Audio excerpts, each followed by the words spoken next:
C'est une histoire qui pèse lourd, une tragédie gravée dans la pierre et la poussière de Jérusalem.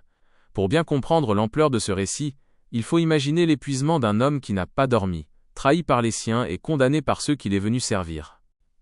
Voici le récit détaillé de ce chemin de douleur, le Via Dolorosa. L'aube de la condamnation. Le soleil se lève à peine sur Jérusalem, mais l'air est déjà chargé de tension. Dans la cour du prétoire, le verdict tombe comme un couperet. Crucifiez-le! Jésus est livré aux soldats. On lui arrache ses vêtements pour lui jeter sur les épaules une vieille nappe de pourpre, une moquerie de sa royauté. Les épines d'une couronne improvisée s'enfoncent dans son front, et chaque goutte de sang qui perle sur son visage est une trace du mépris des hommes. Sous les rires et les insultes, on dépose sur ses épaules déjà lacérées par la flagellation le bois brut de la croix. Elle est lourde, rugueuse et sent la mort. Le chemin des douleurs, Via Dolorosa. Le cortège s'ébranle. Le bruit des sandales sur les pavés se mélange aux cris de la foule. Jésus avance, chaque pas est un combat contre la gravité. La première chute, le poids est insupportable. À un tournant de la rue, ses genoux cèdent. Le bois de la croix vient heurter le sol dans un fracas sourd. Les soldats le relèvent à coups de fouet. Ce n'est pas seulement le bois qu'il porte, semble-t-il, mais le poids de toutes les tristesses du monde. Les rencontres déchirantes. Au milieu de la foule, il croise le regard de sa mère, Marie. Il n'y a pas de mots, seulement une douleur muette qui unit un fils et une mère dans l'impuissance. Un peu plus loin, un étranger, Simon de Cyrène, est forcé par les gardes à l'aider. Simon ne voulait pas être là, mais en touchant le bois de la croix, son agacement se transforme en une profonde compassion. Puis, une femme, Véronique, brave la garde pour essuyer le visage de Jésus avec un linge. Un acte de douceur pure dans un océan de cruauté. Elle récupère un voile marqué par la sueur, le sang et la poussière du condamné. L'épuisement final.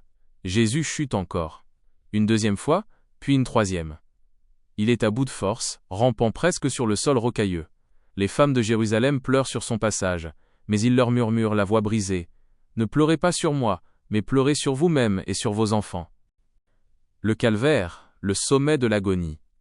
Arrivé au lieu-dit du Golgotha, le crâne, l'air devient irrespirable. On le dépouille de ses vêtements, rouvrant ses plaies séchées. Le bruit des clous, le moment le plus insoutenable arrive. On les tend sur le bois. Le son métallique du marteau frappant les clous résonne dans toute la vallée. Un clou dans chaque poignet, un autre pour traverser les deux pieds. La douleur est fulgurante, une décharge électrique qui paralyse le souffle. L'élévation. La croix est redressée. Dans une secousse brutale, elle retombe dans le trou creusé pour elle. Jésus est suspendu entre ciel et terre. Chaque respiration demande un effort surhumain. Il doit prendre appui sur ses pieds cloués pour soulever sa cage thoracique et inhaler un peu d'air. Pendant 3 heures, il endure l'agonie. Autour de lui, on se moque, on joue ses vêtements au dé. À sa droite et à sa gauche, 2 brigands partagent son sort. À l'un d'eux, il promet le paradis. Le dernier souffle, le ciel s'obscurcit, comme si la nature elle-même refusait de regarder la scène. À bout de souffle, dans un cri qui semble déchirer le voile du temple, il prononce ces derniers mots. Tout est accompli. Sa tête retombe sur sa poitrine. Le silence retombe sur la colline. Le centurion romain, qui a tout observé, laisse échapper une vérité tardive. Vraiment, cet homme était le Fils de Dieu. Le corps sans vie est descendu avec précaution et remis à sa mère. Une scène de silence absolu, où la tristesse atteint son paroxysme avant le repos du tombeau. C'est une histoire de solitude immense, mais aussi de sacrifice.